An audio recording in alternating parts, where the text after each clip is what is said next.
Welcome to top news. దేశ ప్రజల సంపదను కాంగ్రెస్ చొరబాటుదారులకు కట్టబెడుతోందంటూ ప్రధాని మోదీ చేసిన వ్యాఖ్యలపై కాంగ్రెస్ సీనియర్ నేత ప్రియాంక గాంధీ వద్రా మండిపడ్డారు. మహిళల మంగళసూత్రాన్ని కూడా కాంగ్రెస్ వదిలిపెట్టదన్న ప్రధాని వ్యాఖ్యలపై స్పందించిన ఆమె తన తల్లి దేశం కోసం మంగళసూత్రం త్యాగం చేసిందన్నారు. తన అమ్మమ్మ తన బంగారాన్ని యుద్ధం సమయంలో దేశం కోసం ఇచ్చేసిన విషయాన్ని ప్రస్తావించారు. బెంగళూరులో జరిగిన ఓ సభలో ఆమె ప్రజలను ఉద్దేశించి ప్రసంగిస్తూ ఈ కామెంట్స్ చేశారు. इंदिरा गांधी ने अपना सोना जब जंग हुई थी अपना सोना देश को दिया। मेरी मां का मंगलसूत्र इस देश को कुर्बान हुआ है। कैसी कैसी बहकी बहकी बातें पिछले 2 दिनों में अब ये शुरू हुआ है कि कांग्रेस पार्टी चाहती है कि आपके मंगलसूत्र और आपका सोना आपसे छीन ले। 70 सालों से ये देश स्वतंत्र है। 55 सालों के लिए कांग्रेस की सरकार रही है। किसी ने आपसे सोना छीना, आपके मंगलसूत्र छीने। इंदिरा गांधी ने अपना सोना जब जंग हुई थी अपना सोना देश को दिया। मेरी मां का मंगलसूत्र इस देश को कुर्बान हुआ है।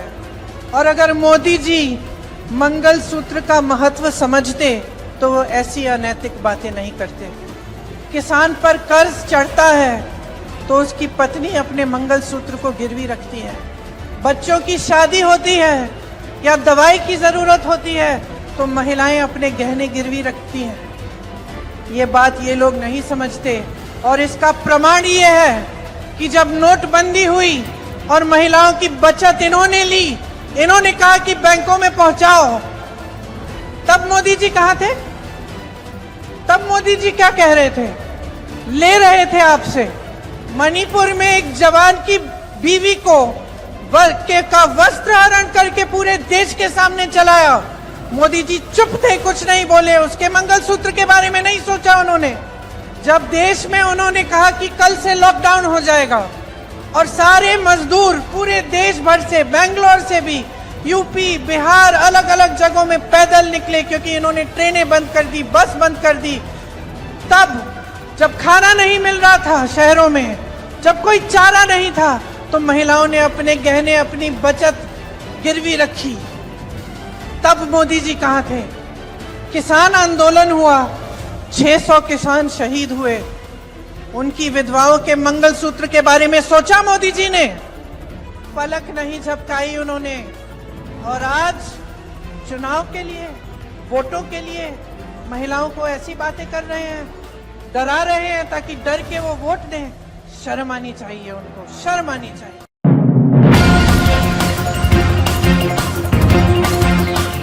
సజ్జల చిరంజీవి జోలికి రావద్దు. చిరంజీవి పద్మ విభూషణ్ గ్రహీత, దాదాసాహెబ్ ఫాల్కే అవార్డు గ్రహీత. అలాంటి వ్యక్తుల గురించి మాట్లాడే అర్హత నీకు లేదంటూ జనసేనాని పవన్ కళ్యాణ్ ఏపీ ప్రభుత్వ సలహాదారు సజ్జల రామకృష్ణారెడ్డిని ఘాటుగా హెచ్చరించారు. సజ్జల ఆధిపత్య ధోరణి మంచిది కాదు. చిరంజీవి గారి గురించి మాట్లాడేటప్పుడు ఒళ్ళు దగ్గర పెట్టుకుని మాట్లాడమని మాస్ వార్నింగ్ ఇచ్చారు. వైసీపీ వాళ్ళు రేబీస్ వచ్చిన కుక్కల్లా తయారయ్యారని, తమను తోడేళ్లు అంటున్న వారు రేబీస్ వచ్చిన కుక్కలు అని విమర్శించారు. పద్మవిభూషణ్ బిరుదాంకితుడు రజనీకాంత్ గారు కూడా దాదాసాహెబ్ ఫాల్కే అవార్డు గ్రహీత. మీ నైజం ఏంటంటే ఎవ్వరు కూడా ఎవరిని మెచ్చుకోకూడదు. ఉప్పాడలో ఉండే ఒక రైతు మన కూర్చో, ఒక మత్స్యకారుడు నా బోటుకి వలలకి రాయితీ ఇవ్వలేదంటే వాళ్ళని బెదిరిస్తాం. దాదాసాహెబ్ ఫాల్కే అవార్డు గ్రహీత పాప ఆయన ఏదో కూర్చొని చంద్రబాబు గారి గురించి మాట్లాడితే ఆయన్ని తిడతాం. పద్మవిభూషణ్ చిరంజీవి గారిని తిడతాం. ఏ ఒళ్ళు కళ్ళు పైకి ఎక్కినాయా మీకు? అంత ఎక్కేసినాయా మీకు? సజ్జల రామకృష్ణారెడ్డి గారు మీకు వాడు చెప్తున్నా, 2-3 సార్లు నేను మాట్లాడితే మీకు ఆధిపత్య అహంకారం అంటే మీరు చాలా బాధపడ్డారు, నొచ్చుకున్నారు. ఆధిపత్యపు అహంకారం అంటే ఇదే సజ్జల రామకృష్ణారెడ్డి గారు. అందరూ మీకే పల్లకీలు మోయరండి. మీరు ఎవరి పల్లకీలు ఎవరు మోయరు. మేమందరం మోసేది ప్రజల్ని. మేము ఎక్కించి మేము బోయిలకి వెళ్తున్నాం. ఇక్కడ మేము మత్స్యకారుల్ని భుజాల మీద ఎక్కించుకుని వారి పల్లకీలు మోయడానికి మేము సిద్ధంగా ఉన్నాం. అణగారిన వర్గాల ప్రజల్ని భుజం మీదకి ఎక్కించుకుని పల్లకీలు మోస్తున్నాం. ఆధిపత్యపు అహంకారం అంటే నోరుకి ఏదొస్తే అది మాట్లాడటం. ఎవరింట్లో ఆడబిడ్డల గురించి నోటికి ఏదొస్తుంది మాట్లాడటం. ఆధిపత్యపు అహంకారం చూపించుకు సజ్జల రామకృష్ణారెడ్డి గారు. నేను మీలాంటి గుండా విధంగా మాట్లాడే వాళ్ళు చాలామంది చూసి వచ్చాను. నేను చాలా తెగించి వచ్చాను రాజకీయాల్లోకి. సో నోరు అదుపులో పెట్టుకొని మాట్లాడండి సజ్జల రామకృష్ణారెడ్డి గారు. ముఖ్యంగా చిరంజీవి గారి గురించి అనేటప్పుడు ఒళ్ళు దగ్గర పెట్టుకుని మాట.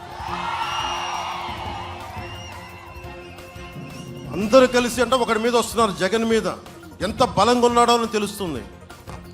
ఒక ర్యాబీస్ వచ్చిన ఒక సునకం ఉంటుంది, మనం వెళ్ళిపోయి సింగిల్కి వెళ్ళాం, 5-6 మంది వచ్చారా జాగ్రత్త నోటిల్లు నువ్వు ఇట్రా పట్టుకో, దాన్ని కట్టేసి కూర్చోబెట్టి పక్కన పెడతాం. మీ వైసీపీ ప్రభుత్వం ర్యాబీస్ వచ్చినట్టు ఒక కుక్కలా తయారైంది, ఎవరిని పడితే వాళ్ళని గరిచేస్తుంది. అందుకని మీరు ఏదైనా మాట్లాడితే మీరు మమ్మల్ని హైనాలు తోడేళ్ళు నక్కలు అన్నారు కాబట్టి మీరు ర్యాబీస్ వచ్చిన కుక్కలు మీరు.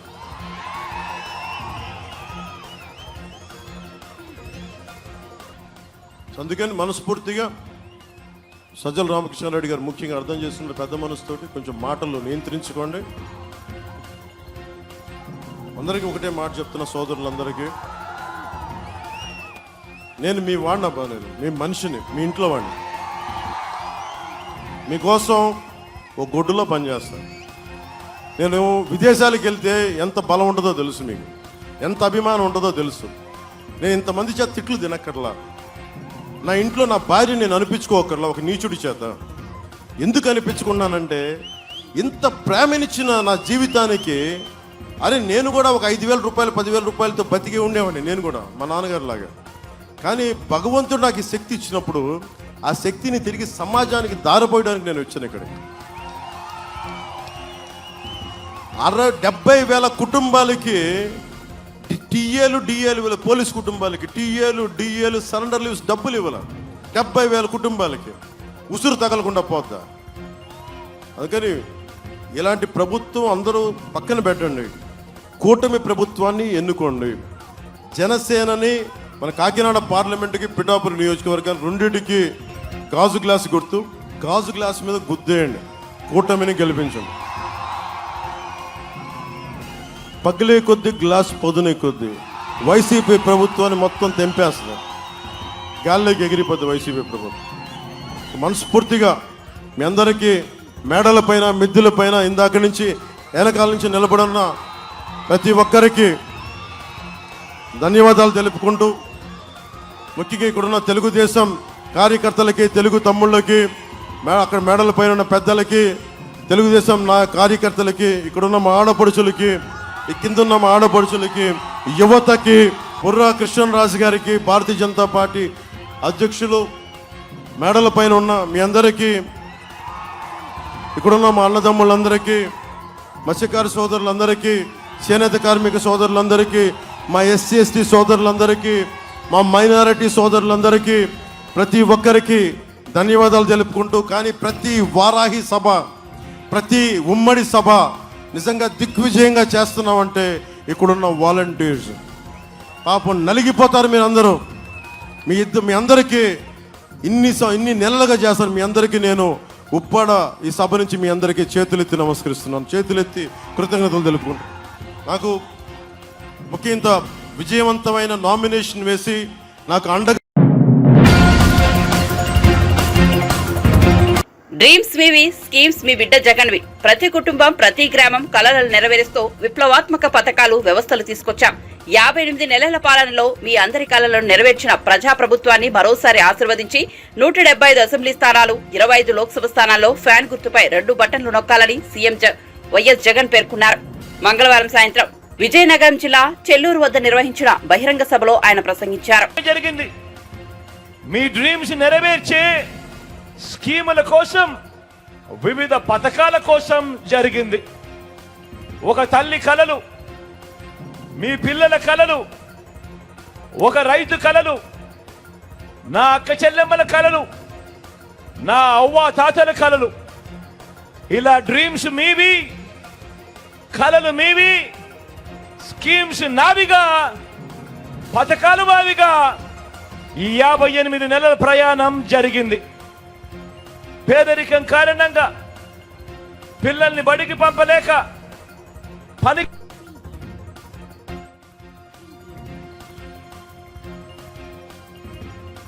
చూశాను. అలాంటి ప్రతి నిరుపేద తల్లి కలను నిజం చేయటానికే పుట్టింది ఓ జగనన్న అమ్మ ఒడి అనే పథకం అని కూడా ఈ సందర్భంగా చెప్పడానికి గర్వపడతా ఉన్నా. అంతేకాకుండా ఆ పేద తల్లి తన పిల్లలు గొప్ప భవిష్యత్ కోసం కనే కలల గురించి అర్థం చేసుకున్నాను కాబట్టి తన పిల్లల్ని డాక్టర్లుగా, తన పిల్లలను ఇంజనీర్లుగా, తన పిల్లలను ఐఏఎస్లుగా, తమ పిల్లలను ఐపీఎస్లుగా, తమ పిల్లలను పెద్ద పెద్ద కంపెనీలలో పెద్ద పెద్ద ఉద్యోగస్తులుగా, పెద్ద పెద్ద చదువులు చదివించి పెద్ద పెద్ద ఉద్యోగాలలో చూడాలని కలలు కన్న ఆ తల్లులకు, మన అమ్మలకు కనే ఈ కలల నుంచి పుట్టిన స్కీములే ఒక నాడు నేడు, ఒక ఇంగ్లీష్ మీడియం బడులు, ఒక సిబిఎస్ఈ నుంచి ఐబీ వరకు ప్రయాణం, 3వ తరగతి నుంచి ఆ గవర్నమెంట్ బడులలో టోఫుల్ శిక్షణ, గవర్నమెంట్ పిల్లల బడులలో బైజూస్ కంటెంట్, 6వ తరగతి నుంచి ఆ గవర్నమెంట్ బడులలో డిజిటల్ బోధనను, క్లాస్ రూమ్లలో ఐఎఫ్పి ప్యానెళ్లతో డిజిటల్ బోధన, 8వ తరగతి వచ్చేసరికి ఆ పిల్లల చేతుల్లో ట్యాబ్స్. పెద్ద చదువుల కోసం ఏ తల్లి ఇబ్బంది పడకుండా, అప్పుడు పాలయ్యే పరిస్థితి రాకుండా ఈరోజు పెద్ద చదువులు చదువుతా ఉన్న పిల్లలు, ఇంజనీర్లు, డాక్టర్లు, డిగ్రీలు వంటి పెద్ద పెద్ద చదువులు చదువుతా ఉన్న పిల్లలు ఏకంగా 93% మందికి ఈరోజు విద్యా దీవెన, వసతి దీవెన, ఒక డిగ్రీలో కరికులంలో మార్పులు తీసుకొస్తూ విదేశీ విశ్వవిద్యాలయాలలో సర్టిఫైడ్ ఆన్లైన్ వర్టికల్స్ ను, ఆ విశ్వ విద్యాలయాలకు సంబంధించిన కోర్సులు మన డిగ్రీలతో అనుసంధానం చేయడం, మన డిగ్రీలలో మ్యాండేటరీ ఇంటర్న్షిప్ తీసుకొని రావడం, ఇవన్నీ కూడా నా అక్క చెల్లెమ్మలు ఆ పిల్లలు కంటున్న ఆ డ్రీమ్స్ నుంచి వచ్చిన మీ జగనన్న స్కీమ్స్ అని కూడా ఈ సందర్భంగా సగర్వంగా తెలియజేస్తా ఉన్నాను. అవునా కాదా అక్క? అవునా కాదా అన్న? చెల్లెమ్మ అవునా కాదా?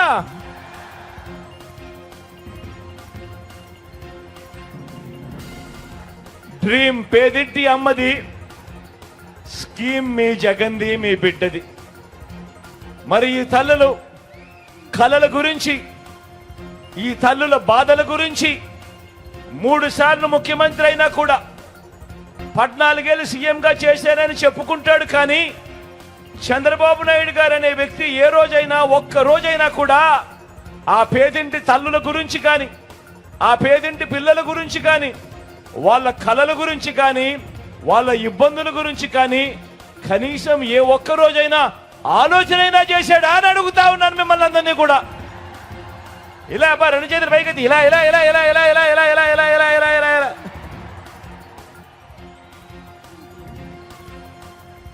చదివించే తల్లిదండ్రుల ఆ పేద పిల్లల భవిష్యత్తుకు అండగా ఉండాలన్న ఆలోచన 3 సార్లు సీఎంగా చేసిన చంద్రబాబుకు ఎందుకు రాలేదు అని అంటే, ఎందుకు రాలేదు అని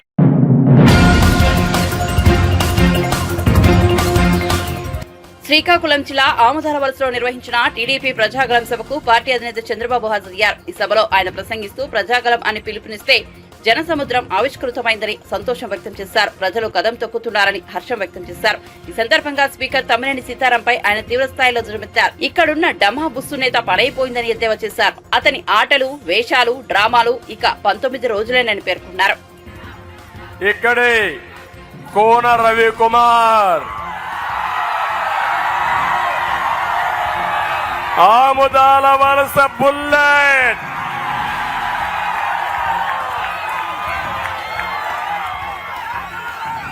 అందరూ సిద్ధంగా ఉన్నారా? మిమ్మల్ని చూశాను, నాకే కళ్ళు తిరుగుతున్నాయి మిమ్మల్ని చూస్తా ఉంటే. అంతమంది కనపడుస్తున్నారు ఇక్కడ. 45 ఏళ్లుగా చాలా సార్లు వచ్చాను ఆముదాల వలసకి, ఎప్పుడూ చూడని స్పందన. దీనికి కారణం ప్రభుత్వ వ్యతిరేకత, అవునా కాదా? ఎట్టున్నారంటే ఎప్పుడెప్పుడా కసి తీర్చుకోవాలని ప్రజలందరూ సిద్ధంగా ఉన్నారు. ఇప్పుడు వస్తున్నాడు ఈయన, ఎవరు సైకో వస్తున్నాడు బస్ వేసుకొని. నేను అడుగుతున్నా, నీకు ధైర్యం ఉంటే నీ బస్సు యాత్ర వదిలిపెట్టి ఆముదాల వలసకరా. పబ్లిక్ మీటింగ్ పెడతాం, ప్రజలు అడిగే ప్రశ్నలకు సమాధానం చెప్పు, ఆ తర్వాత ఓటు అడగమని చెప్తున్నా. వాస్తవనా కదా తమ్ముళ్ళు అడుగుతున్నా. బిర్యానీ పెట్టి హాఫ్ బాటిల్ లిక్కర్ ఇచ్చి 500 రూపాయలు డబ్బులు ఇచ్చి మనుషులు దొరకొస్తే ఓట్లు వేస్తారా తమ్ముళ్ళు? ఓట్లు పడతాయా అని అడుగుతున్నా. కాదు, రివర్స్ అవుతుంది. అదే ఈరోజు జరుగుతా ఉంది. నేను అడుగుతున్నా, ఈ సైకో ముఖ్యమంత్రిని ఉత్తరాంధ్రకు వచ్చావు, ఈ ఉత్తరాంధ్రకు ఏమి చేశావో సమాధానం చెప్పమని క్వశ్చన్ చేస్తున్నా. నేను మిమ్మల్ని అందరూ అడిగేది, 1 ఎకరాకు నీళ్లు ఇచ్చాడా తమ్ముడు అని మిమ్మల్ని అడుగుతున్నా. ఏమో మా ఆడబిడ్డలకు మంచినీళ్లు ఇచ్చాడా అని మిమ్మల్ని అడుగుతున్నా. మహేంద్ర తన ఆఫ్ షోర్ ప్రాజెక్ట్ ని నేను 553 కోట్లు ఇస్తే జగన్ 5 ఏళ్లలో 1 రూపాయి కూడా ఇవ్వకుండా ఎక్కడ వేసిన పని అక్కడే ఉండిపోయే పరిస్థితి వచ్చింది. నేను అడుగుతున్నా, నేను గానుంటే వంశధార నాగావళి అనుసంధానం పూర్తయ్యేదా లేదా అని మేము అడుగుతున్నాను. అది పూర్తి చేసుంటే ఆమిదాల వలస బాగుపడేది. నా కళ అది. అది చేయకుండా దుర్మార్గుడు అది కూడా నిలిపేసే పరిస్థితికి వచ్చాడు. నేను ఆ రోజు ఉత్తరాంధ్రకు 2000 కోట్లు ఖర్చు పెట్టాను. జగన్, నువ్వు ఇక్కడికి వస్తున్నావు, ఎంత ఖర్చు పెట్టావని అడుగుతున్నా.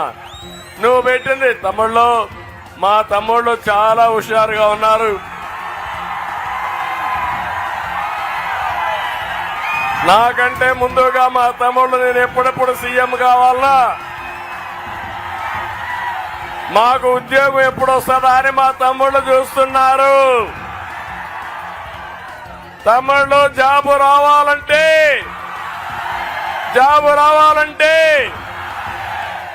అభివృద్ధి జరగాలంటే గంజాయి ఉండాలంటే, మీకు గంజాయి కావాలా అభివృద్ధి కావాలా? గంజాయి కావాలా ఉద్యోగాలు కావాలా? అది మన బ్రాండు, ఇది చిల్లర సైకో బ్రాండు. నేను అడుగుతున్నా ఒకటే క్వశ్చన్, ఉత్తరాంధ్రకు పొడిచానన్నావు, ఏదో చేశానన్నావు. నేను 2000 కోట్ల రూపాయలు 5 ఏళ్లలో ఖర్చు పెట్టాను. నువ్వెంత పెట్టావో చెప్పే ధైర్యం ఉందా అని అడుగుతున్నా. ఒక రోడ్డు వేసావా అని అడుగుతున్నా. ఒక పరిశ్రమ వచ్చిందా అని అడుగుతున్నా.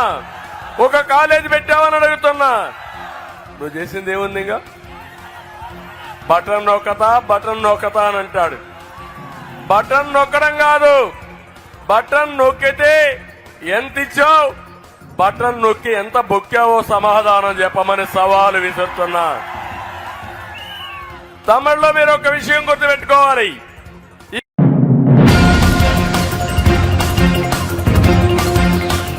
బీఆర్ఎస్ నేతలు మొదట తన పార్టీ ఎమ్మెల్సీ కవితకు బెయిల్ ఎలా తెచ్చుకోవాలో ఆలోచిస్తే బాగుంటుందని మంత్రి కోమటిరెడ్డి వెంకటరెడ్డి చురకలనిచ్చారు. తనతో 20 మంది కాంగ్రెస్ ఎమ్మెల్యేలు టచ్ లో ఉన్నారని కేసీఆర్ చెబుతున్నారని, కానీ తాను పిలిస్తే 25 మంది బీఆర్ఎస్ ఎమ్మెల్యేలు కాంగ్రెస్ పార్టీలోకి వస్తారన్నారు. మంగళవారం ఆయన మీడియాతో మాట్లాడుతూ లోక్సభ ఎన్నికల్లో బీజేపీ 2 లేదా 3 సీట్లు గెలుచుకోవచ్చునని జోస్యం చెప్పారు. మెదక్లో బీఆర్ఎస్ 3వ స్థానంలో నిలుస్తుందన్నారు. BRS 1 seat గెలవలేదన్నారు. 64 మంది ఉన్నాం మేము, 45 వచ్చింది బీఆర్ఎస్ వాళ్ళు. మేము రమ్మంటే మొత్తం 25 మంది ఇప్పుడే వస్తట్టున్నాం. వద్దురా బాబు, మాకేమవుతుంది ఇప్పుడు, మీకు ఎట్లా ఓటు రావు, నువ్వు ఏందని నువ్వు మీరే మాట్లాడుకోరు, మీకు మాకు అవసరం లేదని చెప్పి మేము చెప్తున్నాం. నేను ఒక్కనే అనుకుంటే 20 మంది ఎమ్మెల్యేలు వస్తారు రేపు పొద్దున. నేను ఒకటే చెప్తున్నా వీళ్ళకు, మీకు క్లియర్గా చెప్తున్నా, కాంగ్రెస్ 10 ఏళ్ళు కాదు 20 ఏళ్ళు కాదు, ఈ భూమి ఆకాశం ఉన్నన్ని రోజులు కాంగ్రెస్ పార్టీ అధికారంలో ఉంటుంది. ఎందుకంటే తెలంగాణ ఇచ్చిన పార్టీ, ఈ పార్టీ కథమైంది. ఎట్లా బెయిల్ తెచ్చుకోవాలో చూసుకోరు. అందరు ఫ్యామిలీ పోయి ఢిల్లీలో కూర్చోరి, వాళ్ళని వీళ్ళని కాళ్ళు వేలు పట్టుకోరి. ఇవాళ అక్కడ బీఆర్ఎస్ ఇప్పుడు బీజేపీ క్యాండిడేట్ ఉన్నారు, టీఆర్ఎస్ క్యాండిడేట్ ఉన్నారు భువనగిరిలో, నల్గొండలో. వీళ్ళు సర్పంచ్ పనికొస్తారు. వీళ్ళు బీజేపీ క్యాండిడేట్ ఉన్నాడు, ఒకసారి ఏదో గాలి వచ్చి ఎమ్మెల్యే అయ్యిండు ఉత్తమ్ కుమార్ రెడ్డి మీద. ఆయనకి డిపాయిట్ వస్తుందా? ఇక్కడ ఆయనకి డిపాయిట్ రాదు. ఈయన సర్పంచ్ కూడా గెలవడు. ఇక్కడ నల్గొండ అభ్యర్థి మొన్న ఆయన వాళ్ళ తమ్ముడేగా పోటీ చేసిన ఆయన ఎన్ని ఓట్లు వచ్చినాయి? నాకు వచ్చినంత మెజార్టీ అన్ని ఓట్లు కూడా రాలే. ఈయనంటే ఈయన ఎంపీగా అవుతారంట. వాళ్ళ ఊళ్ళో పోయి సర్పంచ్ అయితే తెలుస్తుంది. బీజేపీ ఎప్పుడైతే మోడీ నిన్న మాట్లాడిన మాటలు, చేసిన మోసాలు 10 ఏళ్ళల్లో 2 కోట్ల ఉద్యోగాలు పోయినాయి, 10 లక్షల అకౌంట్ అని చెప్పి ఇవ్వాలా హిందువులను రెచ్చగొడుతున్నాం. కూటమి గెలిస్తే హిందువుల ఆస్తులు తీసుకొని ముస్లింలు పంచిపెడతారని అంత పచ్చి అబద్ధంతో ఇవాళ హిందువులలో కూడా మోడీ మీద వ్యతిరేకత మొదలైంది. ఎంత ఓట్ల కోసం ఉన్నా సరే ఇట్లా జాతుల మధ్య మత ఘర్షణలు ఇచ్చే విధంగా ఈ విధంగా మాట్లాడడం తప్పని చెప్పి ప్రజలే అనుకుంటున్నారు. పార్టీ రేపైన బస్సు యాత్రని కట్టెపట్టుకొని వెళ్ళిన ఒక ముసలాయన నల్గొండ జిల్లాని నాశనం చేసి కృష్ణా నీళ్ళన్న జగన్మోహన్ రెడ్డికి అప్పచెప్పి మీరిద్దరు లాలూచిపడి రాయలసీమ లిఫ్ట్ ఇరిగేషన్ కానీ, ముచ్చుమర్రి లిఫ్ట్ ఇరిగేషన్ కానీ, పోతిరెడ్డిపాడు 80,000 క్యూసెక్స్కు తీసుకుపో, నువ్వు నేను తేలిపాండు గోదావరి నీళ్ళు తీసుకొచ్చి సాగర్ నింపుతా అని చెప్పి నీ తెలివి లేని పనికి ఇవాళ మొత్తం నాశనం అయిపోయింది. ఇలా కరువు తీసుకొచ్చిందే నువ్వు మొత్తం దక్షిణ తెలంగాణ. అందుకనే నీకు ఇప్పుడు ఇంతకుముందు చెప్పినాను, మళ్ళీ చెప్పాం. 4 సీట్లు బొట్టిన 2-3 వేలతో గెలిచినాము. అందులో మన జిల్లాకి చెందిన దరిద్రులు కూడా 3,000-4,000తో గెలిచిండు. 200-300 కోట్లు ఖర్చు పెట్టి ఇవాళ ఏ ముఖం పెట్టుకొని మిర్యాలగూడ కూర్చున్నాం. ఆ పార్టీ ఇండియా కూటమి అధికారంలోకి రాబోతుంది. రాహుల్ గాంధీ ప్రధానమంత్రి కాబోతున్నారు. కాబట్టి 25 తారీఖు అమిత్ షా వస్తుండు, 26 తారీఖు నడ్డా వస్తుండు, 27 మోడీ వస్తుండు.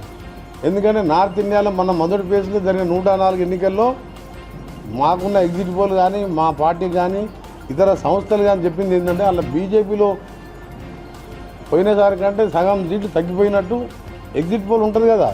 పోలింగ్ అయిపోయిన తర్వాత 100 సీట్లలో 30 సీట్లు దాటుతలేదు బీజేపీ. అందుకని సౌత్ ఇండియా మీద దృష్టి పెట్టి ఆయన వాయిస్ పెంచి కాంగ్రెస్ పార్టీ వెళ్తే హిందువుల మెడలలో ఉన్న బంగారం వాళ్ళ ఆస్తులు ఉంచుకుపోయి ముస్లింలకు పంచి పెడతారని ఎవరైనా ప్రధానమంత్రి మాట్లాడతారు? ఎవరైనా?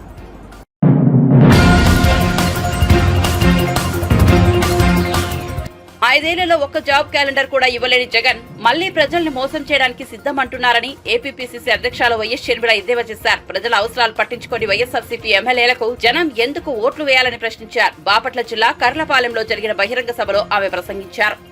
2,25,000 ఉద్యోగాలు ఇంకా ఖాళీగానే ఉన్నాయి. మరి ఏమనాలి? 5 సంవత్సరాలు ఉన్నింది. 5 సంవత్సరాలలో ఎప్పుడు భర్తీ చేయకూడదు? మరేం చేశారన్నా? 5 సంవత్సరాలు వీళ్ళు పని చేసినట్ట? 5 సంవత్సరాలు ఏం చేశారు? గుట్టి గుర్రాలకు పళ్ళు తోమారా? గాడిదలు కాసారా? ఏం చేసినట్టు ఆలోచన చేయండి. మెగా డిఎస్సీ ఇస్తానన్నాడు జగన్మోహన్ రెడ్డి గారు. టీచర్ ఉద్యోగాలు 23,000 ఉద్యోగాలు ఖాళీగా ఉంటే 6,000తో ఒక దగా డిఎస్సీ 6,000తో నోటిఫికేషన్ ఇచ్చారు. అది కూడా ఇక ఎన్నికలు 2 నెలలు ఉన్నాయనంగా 5 సంవత్సరాలలో ఎప్పుడు ఇచ్చిండకూడదు నోటిఫికేషన్? ఆఖరికి 2 నెలలు ఉందనంగా నోటిఫికేషన్ ఇస్తే ఈ పరీక్షలు ఎప్పుడు కావాలి? వాళ్ళకు ఉద్యోగాలు ఎప్పుడు రావాలి? ఇదేమన్నా అయ్యేనా సచ్చేనా? 5 సంవత్సరాలు ఏం చేశారు? ఆఖరికి కుంభకర్ణుడైనా 6 నెలలు నిద్రపోతాడు, 6 నెలలు పనిచేస్తాడే. మరి జగన్మోహన్ రెడ్డి గారు ఏం చేశారు? 5 సంవత్సరాలు నిద్రపోయారు, 5 సంవత్సరాలు కోటలు కట్టుకొని బతికారు. ఇప్పుడు ఎలక్షన్లు వచ్చాయి కాబట్టి ఇప్పుడు నోటిఫికేషన్లు ఇస్తాడట. ఇప్పుడు సిద్ధమని బయలుదేరారు. దేనికి సిద్ధమమ్మా? మళ్ళీ 20 లక్షలు ఇల్లు కడతానని చెప్పి పేదలను మోసం చేయడానికి సిద్ధమా? పూర్తి మద్యపాన నిషేధం చేస్తానని చెప్పి మళ్ళీ మిమ్మల్ని మోసం చేయడానికి సిద్ధమా?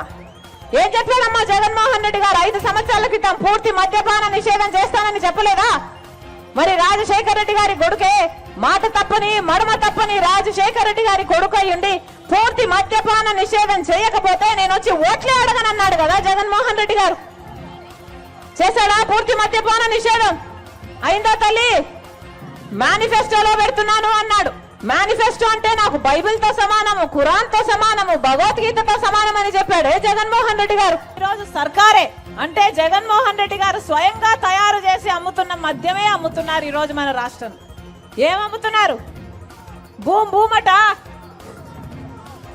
స్పెషల్ స్టేటస్ అట, డిఎస్సి అట, క్యాపిటల్ అట, అంతా మొత్తం నాసి రకం మందు తాగి పక్క రాష్ట్రాల కంటే మన రాష్ట్రంలో 25% మంది ప్రజలు ఎక్కువ చచ్చిపోతున్నారు. కిడ్నీలు, లివర్లు చెడిపోయి. ఎవరు చెక్ చేస్తున్నారు? ఒక హెల్త్ చెకప్ లేదు, ఒక క్వాలిటీ చెక్ లేదు. ఏమన్నా పద్ధతా పాడా? సర్కారే అమ్ముతుంది ఇలాంటిది. వాళ్ళు ఏది అమ్ముతే అదే కొనాలట, వాళ్ళు ఎంతకు అమ్ముతే అంతకే కొనాలట. ఇది ఎక్కడ పద్ధతి? మళ్ళీ చెప్తున్నాం, వీళ్ళు కాదు రాజశేఖర్ రెడ్డి గారి ఆశయాలను నిలబెట్టేది.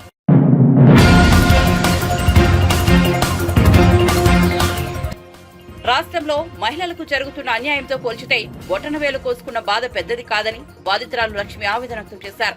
గుంటూరు స్వర్ణభారతి నగర్లో వైఎస్ఆర్సీపీ నేతలు మైనర్ పిల్లల్ని గంజాయికి అలవాటు చేసి వారిని మాదక ద్రవ్యాలకు బానిసలుగా మార్చారని ఆరోపించారు.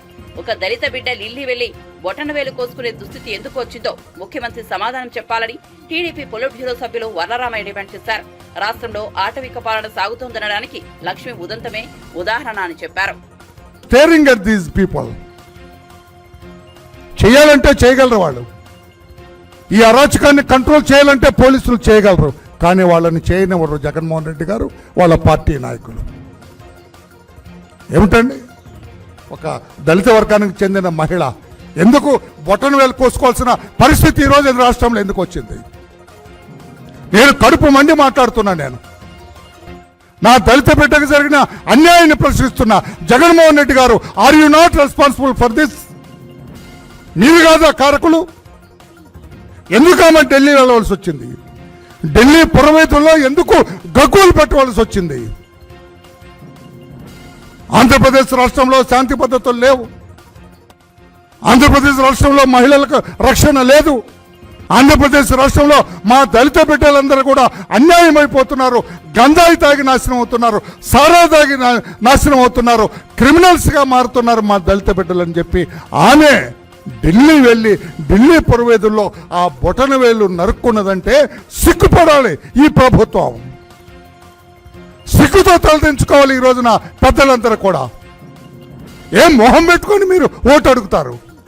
మళ్ళా ఎందుకు మిమ్మల్ని మరలా ముఖ్యమంత్రిని చేయాలి? ఈ అధికారాన్ని రాష్ట్రాన్ని మీకు ఎందుకు ఇవ్వాలి? ఎందుక ఒకసారి నీ చెయ్యట్లమ్మా, ఈ బ్యాగ్ తీయగలమ్మా, కొంచెం కన్నపడ ఎందుకు ఆమె బొట్టనవేలు కోసం ఏమేమి ఏకలవ్యుడు బొట్టనవేలు తెగ్గొట్టారు. వాడు దళితుడే. ఈ రోజున బొట్టనవేలు నరుక్కున్న ఈ శ్రీలక్ష్మి కూడా దళితురాలే. ఎందుకు ఇటువంటి పరిస్థితులు మాకెందుకు వస్తాయి? మా దళితులకు ఎందుకు వస్తాయి? మీ వాళ్ళని కోసుకుంటున్నారా అంటే మా పేదరికాన్ని, మా సామాజిక వర్గాన్ని ఒక అలసితగా తీసుకుంటున్నారు. మీరు దీని ఒక ఆనువుగా తీసుకుంటున్నారు. మొట్టమొదటి నుంచి మొత్తుకుంటుంది ఆమె జరుగుతున్న ఆ స్వర్ణ భారతి నగర్ గుంటూరు. అక్కడున్న పోలీసులను ఏమన్నా నాకు తెలియదు. నేనైతే సిగ్గులేదంటాను, కానీ అనను, నాకు సభ్యత అడ్డొస్తుంది అంటానికి. స్వర్ణ భారతి నగర్ ఎలా ఉందో గుండెమే చేసుకొని that SP can tell. Swarna Bharati Nagar ప్రశాంతంగా ఉంది, బాగుందని చెప్పగలరా? స్వర్ణ భారతి నగర్లో గంజాయి అమ్ముతున్నారు, స్వర్ణ భారత నగర్లో లిక్కర్ చెరువులు కడుతున్నారు, స్వర్ణ భారత నగర్లో ఆడపిల్లని ఇష్టం వచ్చినట్టు అల్లరి చేస్తారు, స్వర్ణ భారత నగర్లో కాస్త కంటికి నదురుగా ఉన్న ఆడపిల్ల రోడ్డు మీద తిరగాలంటే భయపడుతున్నారు. ఈ రోజున 15-16 ఏళ్ళ ఆడపిల్లని బయటకు పంపాలంటే, ఆ దళిత ఆడబిడ్డను బయటకు పంపంటే తల్లిదండ్రులు భయపడుతున్నారు. అటువంటి పరిస్థితులు ఉన్నాయని గగ్గోలు పెట్టి పోలీసులు కంప్లైంట్ చేసింది, హ్యూమన్ రైట్స్ కంప్లైంట్ చేసింది. ఎవరు పట్టించుకోవాలా? ఏమనంటే వైసీపీ నాయకులు అక్కడ ఎవరు, హూ ఇస్ దట్ పిల్లి మేరీ అంట, ఎవరో ఈమె, ఎంత ఘనాపాటో నాకు అర్థం అవట్లా. ఈ రోజున అక్కడ గుంటూరు పట్టణంలో శాసిస్తుంది ఆమె వ్యవస్థల్ని. పిల్లి మేరీ అని ఆమె ఆ స్వర్ణ భారతి నగర్లో ఉంటుందట. ఆమె ఈ అసాంఘిక శక్తులందరికీ నీడనిస్తుందట.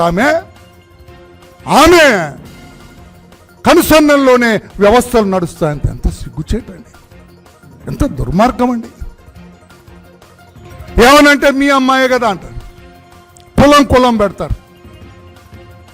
మీరు శాంతి భద్రతలు కాపాడటానికి ఉన్నారా?